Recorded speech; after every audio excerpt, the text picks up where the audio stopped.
Hello साथीहरू, आज चाहिँ तपाईहरुलाई म यो मचनमा काँक्रा कसरी रोप्ने भन्ने बारेमा सिकाउँछु है।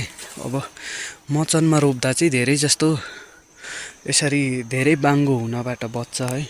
पहिले अब तपाईहरुले हेर्न सक्नुहुन्छ काँक्रा धेरै जस्तो हैन सिधै छ, त्यसरी बाङ्गोहरू पनि छैन।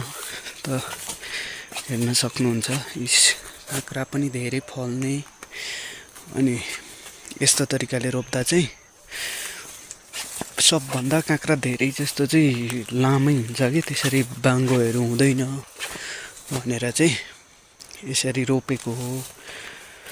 अब हेर्न सक्नुहुन्छ फेदैदेखि राम्रो फल्छ, अझै पनि आउँदै फल्दै छ।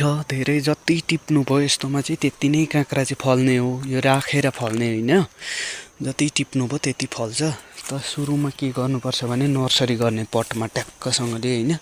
अब यस्तो बिउहरू राख्ने एउटा पहिलो फलेको हुन्छ नि, यसलाई चाहिँ ट्याक्क पहिले पटमा नर्सरी गर्न सक्नुहुन्छ। अनि त्यस पछाडि चाहिँ तपाईहरुले लगभग कहिले भन्नुहुन्छ नि फागुन चैततिर राख्नुभयो भने वैशाख जेठतिर जब पानी पर्दै जान्छ नि त्यहाँदेखि चाहिँ तपाईहरुले सार्न सक्नुहुन्छ। यस्तो पाखा मल हालेर पहिले मल डोब हाल्ने, मल 1 महिना जस्तो अगाडि नै डोब हानेर मल हाल्दिने। अनि त्यस पछाडि अनि त्यो मल पनि सेल आउँछ, निकै पचिसकेको हुन्छ नि त मल। अनि तपाईहरुले यसरी टन्नै रोप्न सक्नुहुन्छ कि काँक्रा। अब यहाँ देखिहाल्नुभयो होला काँक्रा अब यो भर्खर भर्खर झ्याङ्गिँदैछ। अनि यसरी त्यो जब मल पच्छ अनि त्यहाँदेखि चाहिँ तपाईहरुले यो काँक्रालाई सार्दिने। जस्ताको तस्तै सर्छ नि त, मल तातो भयो झिक्रे भयो भने कमिलाहरू लाग्न नि सक्छ। त्यो मल पस्दै पस्दै गएपछि चाहिँ राम्रोसँगले काँक्रा फल्छ। अब यो छुट्टा छुट्टै काँक्रा छ कि यो खाले, अब यो चाहिँ अलिक डल्लो डल्लो खाले हो हैन। यहाँ आउँदै देख्नुहुन्छ यसरी भुइँतिर पनि फलिरहेछ।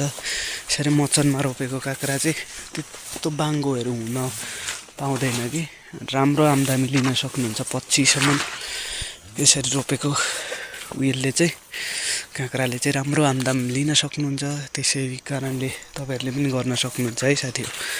मैले आफूले ट्राई गरेर यो तपाईहरुलाई भन्दैछु म, किनकि म चाहिँ जे कुरा गरे पनि अरूलाई पनि होस् भन्ने तरिकाले हो। अब अर्कोचोटि चाहिँ तपाईहरुलाई म अब यो अलैँचीको बारेमा पनि देखाउँछु।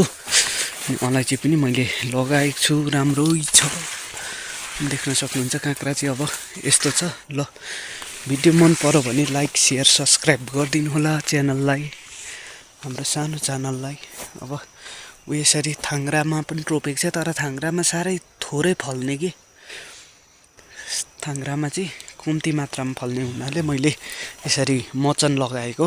पहिलो 3 वर्ष भयो यसरी गर्न थालेको। तपाईहरु पनि गर्न सक्नुहुन्छ है साथी हो। आजको लागि चाहिँ यति नै। अब अर्को भिडियो लिएर आउने छु म। र च्यानललाई नयाँ हुनुहुन्छ भने लाइक शेयर सब्स्क्राइब गर्न नबिर्सिनु होला है। धन्यवाद।